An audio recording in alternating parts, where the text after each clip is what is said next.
ലോകകപ്പ് ചരിത്രം പരിശോധിച്ചാൽ ഇംഗ്ലണ്ട് അർജന്റീന മത്സരങ്ങൾ എപ്പോഴും നാടകീയവും ആവേശകരവുമാണ്.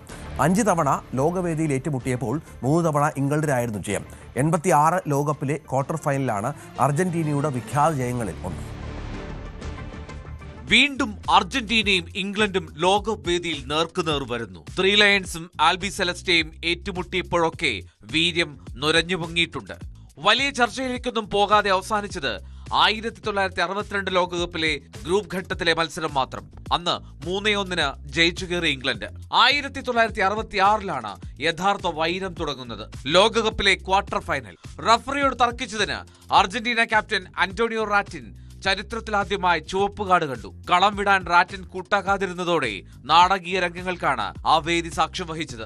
അർജന്റീന താരങ്ങളെ മൃഗങ്ങളെന്ന് ഇംഗ്ലീഷ് കോച്ച് വിളിച്ച പോരിനൊടുവിൽ ഒറ്റ ഗോളിന് അവർ കടന്നുകൂടി.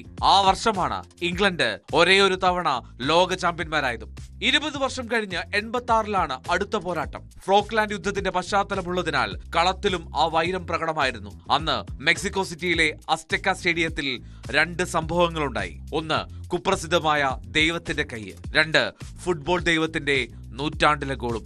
മറഡോണയുടെ ഗോളുകളിൽ ഇംഗ്ലണ്ടിനെ 2-1 പരാജയപ്പെടുത്തിയാണ് അർജന്റീന സെമിയിലെത്തിയത്. പിന്നീട് ഒരു പോരിനായി 12 വർഷത്തെ കാത്തിരിപ്പ്. 98 ലോകകപ്പിലെ പ്രീ ക്വാർട്ടറിൽ വീണ്ടും പോർമുഖം തെളിഞ്ഞു. ഡീഗോ സിമിയോണിയെ ഫൗൾ ചെയ്തതിന് ഡേവിഡ് ബെക്കാമിന് ചുവപ്പ് കാർഡ് കിട്ടിയ മത്സരം. 2-2 സമനില ഭേദിച്ചത് പെനാൽറ്റി ഷൂട്ടൌട്ടിൽ. 4-3 അർജന്റീന ജയം സ്വന്തമാക്കി. തൊട്ടടുത്ത പതിപ്പിൽ ബെക്കാം പകരം വീട്ടി. 2002 ഗ്രൂപ്പ് ഘട്ടത്തിലെ പോരിൽ ബെക്കാമിന്റെ പെനാൽറ്റി ഗോളിൽ 1-0 ജയം സ്വന്തമാക്കി ഇംഗ്ലണ്ട്.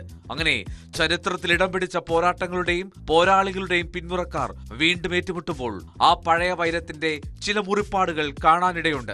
6 ലോകകപ്പുകൾ കളിച്ചിട്ടുള്ള മെസ്സിക്ക് ഇത് അവസാന ലോകവേദിയാണ്. എന്നാൽ ഇതിഹാസ താരത്തിന് ഇംഗ്ലണ്ടിനെതിരെ കന്നി മത്സരമാണ്. World cup desk, news 18.